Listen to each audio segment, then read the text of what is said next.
ইতালির ঐতিহাসিক আলপাইন শহর ব্রিক্সেন যেন রূপ নিয়েছে আলোর ক্যানভাসে। গোটা শহরের পুরনো স্থাপনা, নদীর তীর আর চত্বর জুড়ে ছড়িয়ে পড়েছে রঙিন আলোর ঝলক আর শান্তির বার্তা। সেই সাথে ব্রিক্সেন ওয়াটার লাইট ফেস্টিভ্যাল 2026কে ঘিরে শহরের আনাচে কানাচে তৈরি হয়েছে নান্দনিক আলোকসজ্জা।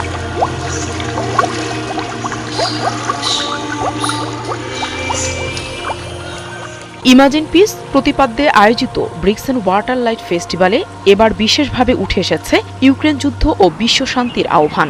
বিভিন্ন আলোকচিত্র, প্রজেকশন ও ইনস্টলেশনের মাধ্যমে তুলে ধরা হচ্ছে মানবতা, সহমর্মিতা এবং শান্তিপূর্ণ সহাবস্থানের বার্তা।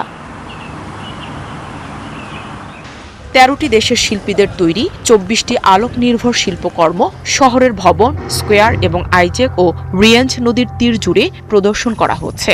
ফলে ভিন্ন এক রূপে ব্রিক্সেন শহরকে উপভোগ করছেন বিভিন্ন দেশের দর্শনার্থীরা। আমি যুক্তরাষ্ট্র থেকে এসেছি। এই এলাকায় প্রথমবার। আমার পূর্বপুরুষরাও এখানে এসেছিলেন। আমি সংস্কৃতিমনা, এটা দেখে আমি খুব আনন্দিত। এটা আমি আগেও দেখেছিলাম, কিন্তু এতটা কাছ থেকে আগে দেখি নাই। উৎসবের ক্রিয়েটিভ ডিরেক্টর বলেন, শান্তি শুরু হয় মানুষের ভেতর থেকে, তারপর তা ছড়িয়ে পড়ে সমাজে এবং চিন্তাধারায়। এই বছরের ওয়াটার লাইট ফেস্টিভ্যালের মূল বিষয়বস্তু হলো শান্তি।